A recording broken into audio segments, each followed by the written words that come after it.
नमस्कार। आज पुंडाबाईर ग्राम पंचायत रे थिबा बलभद्रपुर ग्राम रे सरोजिनी एकाडेमीर वार्षिक उत्सव अनुष्ठित हो जाइछि। एथिरे मुख्य अतिथि भावे राज्यसभा सदस्या ममता महांत, मुख्य वक्ता भावे कवि विष्णु सतपति महोदय एवं सामान्य अतिथि भावे उदला ब्लॉक चेयरमैन मंजुलता विश्वाल, पुंडाबाई सरपंच पुष्पलता महाली एवं पंचायत समिति सभ्या मालती टुडू, प्रधान शिक्षक हरिमोहन बेहेरा उक्त सभारे उपस्थित थिले। एथिरे जिला संयोजक डॉक्टर रमाकांत महातो जोग देइथिले। मुख्य अतिथि कुनि कुनि छात्र छात्री मानक शिक्षा सहित अनुषांगिक शिक्षा, क्रीड़ा, नृत्य, गीत समस्त शिक्षा ग्रहण करने उपयुक्त बोली बर्ताई थिले। मुख्य वक्ता मूल्यबोध भित्तिक जातीय जीवनर उद्बुद्ध होई कार्य करने को बाल्यकालरू निजकू निर्माण करने को शिखाई थिले। सेहीपरि अन्यान्य अतिथि माने सेमानंकर मंतव्य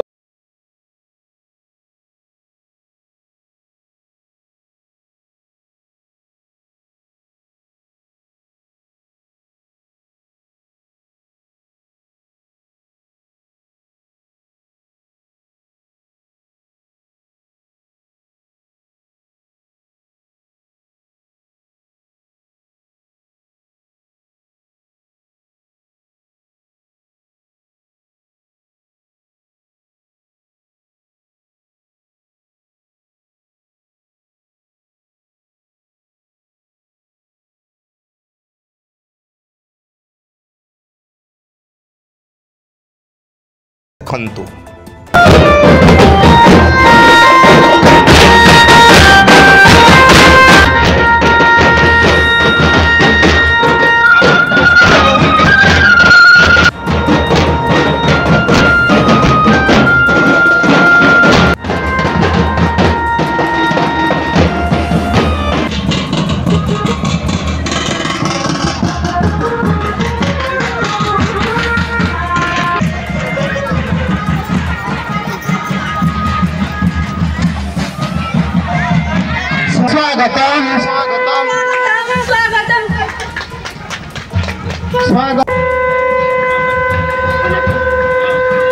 मुख्य अतिथि कवि विष्णु नारायण सतपति स्वागतम स्वागतम स्वागतम स्वागतम स्वागतम। स्वतंत्र अतिथि ब्लॉक चेयरमैन मंजुलता विश्वाल स्वागतम स्वागतम स्वागतम। स्वतंत्र अतिथि सरपंच पुष्पलता महाले स्वागतम स्वागतम स्वागतम। आगे आसछन्ते उन्नतिर सोपान पर सोपान अतिक्रम कर चली आम उपांत अंचल हेले मध्य शिक्षा दीक्षा संस्कृति सभ्यता दृष्टि अंचल के जातीयतार भाव में आवेगित होई आगक बढ़िया पाई श्रीमती ममता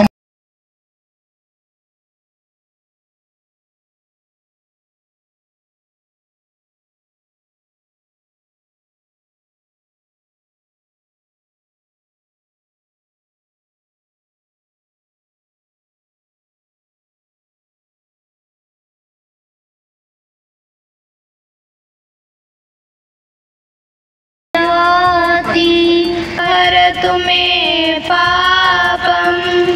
दीप ज्योति नमस्तुते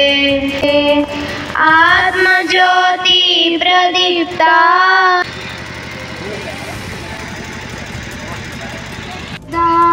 हि धर्मस्य ग्लानिर्भवति भारत अभ्युत्थानधर्मस्य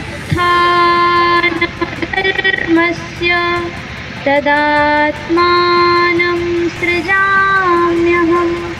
परित्राणाय साधूनां विनाशाय च दुष्कृतां धर्म संस्थापनार्थाय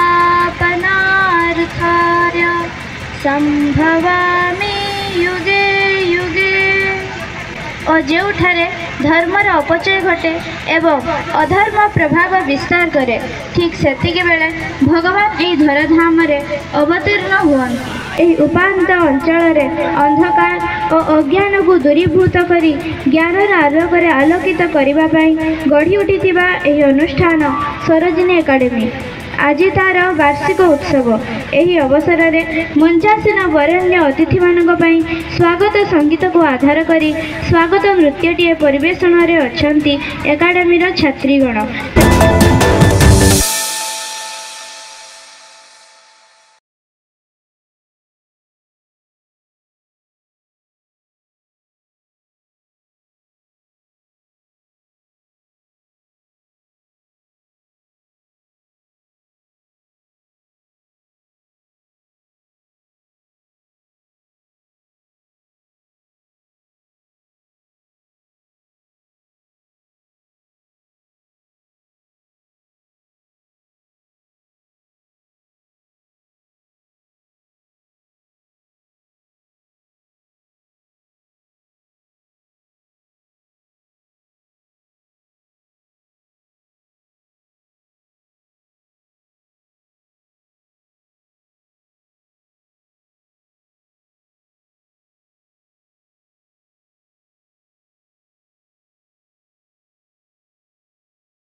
যোগীর্বিধান গম্যং বন্দে Vishnu ভবভয়হর সর্বলোকৈকনাথং। A thing of beauty, joy for a heart, ସୁନ୍ଦର ତୃପ୍ତିର ଅବସାଦ ନାହିଁ ଯେତେ ଦେଖୁଥିଲେ ନୂଆ ଦିଶୁଥାଇ। ତେବେ ଆମ ଗହଣରେ ଆମେ ଯାହାକୁ ପାଇଛେ ମୁଖ୍ୟ ଆକର୍ଷକ ଆମର ମୁଖ୍ୟ ଅତିଥି ମମତା ମହାନ୍ତ। ସେ ବହୁ ସମୟ ମାନେ ଦିଲ୍ଲୀରୁ ଆସି ଭୁବନେଶ୍ୱର ଆସିକି ଏଠି ପହଞ୍ଚିଛନ୍ତି। ଏଠି ଆମ ଅନୁଷ୍ଠାନ ଆମ ଏ ଅଞ୍ଚଳର ଲୋକମାନଙ୍କୁ ଟିକେ ଖୁସି ବାଣ୍ଟିବା ପାଇଁ ଟିକେ ଆନନ୍ଦ ଦେବା ପାଇଁ ବହୁ କଷ୍ଟ କରି ଆମର ମୁଖ୍ୟ ଅତିଥି ଏଠି ପହଞ୍ଚିଛନ୍ତି। ଆଉ ଆମର ମୁଖ୍ୟ ବକ୍ତା ହେଉଛନ୍ତି ବିଷ୍ଣୁ ଶତପଥୀ। ସେ ଏକାଧାରରେ ଜ୍ଞାନୀ ଗୁଣୀ ମାନି ଏବଂ ସେ ବର୍ତ୍ତମାନ ଓଡ଼ିଶାର ପ୍ରବକ୍ତା। ଏଠି ତାଙ୍କ ସାଙ୍ଗରେ ଯେଉଁମାନେ ଆସିଛନ୍ତି ସେ ସାର୍ମାନେ କହୁଥିଲେ ବିଷ୍ଣୁ ବାବୁଙ୍କର ଜ୍ଞାନକୁ ତୁଳନା କରିହେବ ନାହିଁ। ଏବେ ଆମ ଏ ପଞ୍ଚାୟତର ସରପଞ୍ଚ ଅଛନ୍ତି, PS ମେମ୍ବର ଅଛନ୍ତି, ଆମ ଉଦଳା ବ୍ଲକର ଆମର ଅଛନ୍ତି ଚେୟାରମ୍ୟାନ୍ ମହୋଦୟ ଏବଂ ଏ ଯେଉଁ ଅନୁଷ୍ଠାନକୁ ପ୍ରତିଷ୍ଠା କରିଛନ୍ତି ଏବଂ ଏତେ ପିଲାମାନଙ୍କୁ ଦୀର୍ଘ 5-7 ବର୍ଷ ଧରି ବାହାର କରିଛନ୍ତି ସେ କେହି ନୁହନ୍ତି, ସେ ହେଉଛନ୍ତି ତପନ କୁମାର ମହାନ୍ତ। ଆଉ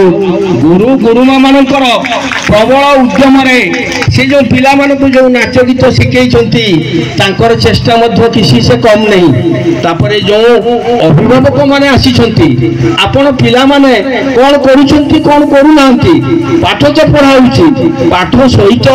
କୋକରିକୁଲାର ଆକ୍ଟିଭିଟିଜ ନାଚ ଗୀତ ଆମ ଡିବେଟ୍ ସଙ୍ଗ ଇତ୍ୟାଦି ରହିବା ଦରକାର। ସେଥିପାଇଁ ବହୁତ ପରିଶ୍ରମ କରି ଏ ସରୋଜିନୀ ଏକାଡେମୀ ପିଲାମାନଙ୍କୁ ତାଙ୍କର ଅନ୍ତର୍ନିହିତ ସୁପ୍ତ ଚେତନାକୁ ଜାଗ୍ରତ କରିବା ପାଇଁ ସୁନ୍ଦର ଭାବରେ ପଦକ୍ଷେପ ନେଇଛନ୍ତି।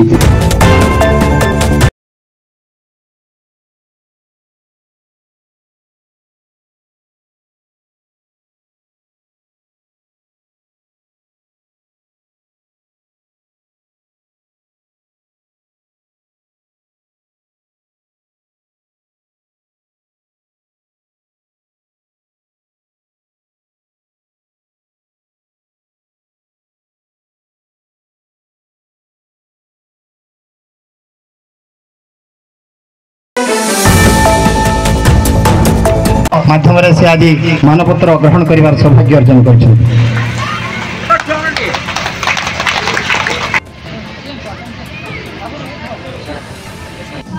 ତାଙ୍କର ଉଦ୍ୟମ ଚେଷ୍ଟା ଜାରି ରଖିଛନ୍ତି।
भूमि धर्मभूमि मोक्षभूमि राज्यभूमि देवभूमि वेदभूमि ये ओंकार भूमि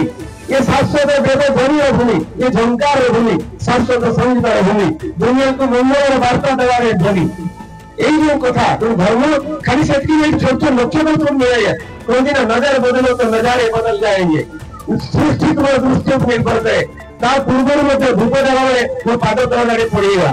जेते मत खबर मिलता कहीं जन भूल जिन पाद तक गोटे मरी से अवश्य काढ़े बहुत भल करे ममता दीदी ममतार सह से क्षमतार प्रश्न था राज्यसभा सांसद कथा से हाथ में निजे डॉक्टर काढ़े से जो कड़ा धुआं सब धूप लगी कहले विष्णु भितर पड़ जाता पुणी असुविधा होता यही तो धर्म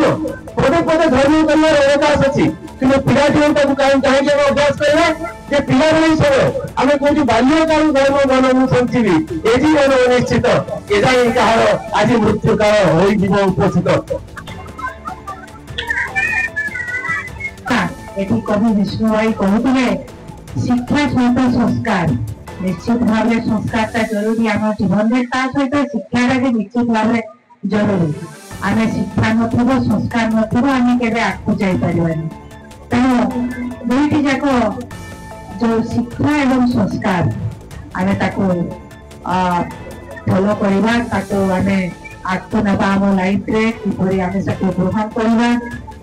तेणु माँ बापा भी दायित्व रही पिला किपरि संस्कार दवा एटी तो गुरुजन माने अछंती गुरु माने अछंती से खूब सुंदर शिक्षा देवे सहित संस्कार भी देवे किंतु सबुठ बड़ कथा मोर अभिभावक जे कि अच्छा माता पिता से जदि संस्कार देवे ठीक भाव निश्चित भाव पिला माने बहुत आगे जीवे वक्ता वरेण्य ओडिशार जड़े विशिष्ट वक्ता कवि विष्णु शतपथी महोदय मो कवि विष्णु शतपथी विषय रे आपण मैंने जिते जानी मु भावुची बहुत कम जानी से कॉलेज कैरियर रू सब बड़े चांसलर डिबेट कंपटीशन ले सारा ओडिशा रे प्रथम स्थान अधिकार करथिले सारा ओडिशा रे चांसलर डिबेट कंपटीशन रे तांको अतिक्रम करि जीवा भलिया व्यक्ति कहीं नथिले मु आउ एक तांकर भाईंकर परिचय रखिबी मु तांको सहित सिमड़ीपाल रे जो मेघासनी रही से मेघासनी को जाइकी सेठारे मध्य आमे सिमड़ीपाल रो ऐतिह्य विषय रे सिमड़ीपाल रो वैशिष्ट्यता विषय रे गोटे साहित्य आलोचना चक्र रेडियो तरफ कहता भाई आमर दुईटी एपिसोड लिखिथिले तांको सहित एका संगे जीवार गोटे सुजोग मिलता कवि विष्णु शतपथी टी आम ताली देवा आजिकार कवि मुख्य वक्ता एवं मोर भौणी बड़ भौणी ममता महांत जहाँ को निकट में गत वर्ष आम विद्यालय सुवर्ण जयंती रे मुख्य अतिथि भाव में निमंत्रण करी एवं से पदार्पण करते आज अति गर्व सहित मु कहवाई चाहूँगी जे जदि आम संप्रदायर आम जातिर कहीं गोटे इतिहास सृष्टि कर समग्र भारत वर्ष सी होती ममता महांत आज तांकर जो परिचय निवृत्त पल्ली पाखु दिल्ली पर्यंत मत बहुत आनंद लगुच सिमड़ीपाल पाददेशर थी कुंडाबाई गाँ निकट में बलभद्रपुर आसी सी पदार्पण कर भगवान मु प्रार्थना करी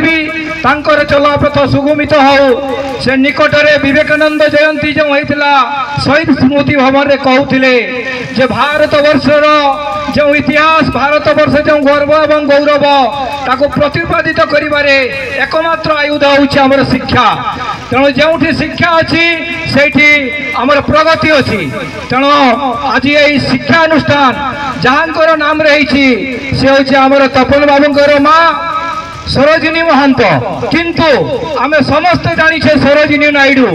जे कि भारत वर्षर प्रथम आमर महिला राज्यपाल थिले एवं जड़े विशिष्ट स्वाधीनता संग्रामी थिले एवं सरोजिनी नायडू जड़े विशिष्ट लेखिका मध्य थिले तेणु जा हो आज मु विलंब रे पहुँची आपण मान संगे उपस्थित होइथिबारु मो बहुत निजक गौरवान्वित मन करुच्ची तपन बाबू को मुझे धन्यवाद देले भी कम हम कारण प्रति वर्ष मुझे सरोजिनी एकाडेमी वार्षिक उत्सव आसी उपस्थित होती चलित वर्ष विलंब आसी जेहेतु गोटे एकादश कार्यक्रम थिला से मोर आसवे विलंब है जा हो दीदी मुझे आपन को ये पाई देखी मो बहुत खुशी और बहुत आनंदित जा हो भगवान आपणकर चला पथरे फूलचंदन वृष्टि करंतु आपण आउ एक नुआ इतिहास सृष्टि करंतु एतिक कही मोर वक्तव्य शेष करुछु मु खाली पदे कहवाई चाहिए आम आदरणीय रमा भाई कहला बेले वक्तव्य रखिले आप तो आदर आम ममता दीदी महांत समाज गर्व मुझे स्पष्ट करने चाहे से महांत समाज रही पारती कि आम समस्त माने गर्वर विषय से भाया रमा भाई बोलते महांत सरनेम हो पारे कि रमा भाई जो जड़े शिक्षाविद शिक्षा संस्कृति सचेतनता युक्त व्यक्तित्व से भी आम गर्वर विषय मु तो अब सान भाई तपन महांत सत मोर सान भाई नुहे बोली कही पारे मो अभिमान विषय हम आज ये समाज अवस्था समस्त आम गर्वर को प्रकृति आसिक उन्नय उठेगा से मुझे जाने मन पड़े जो निकट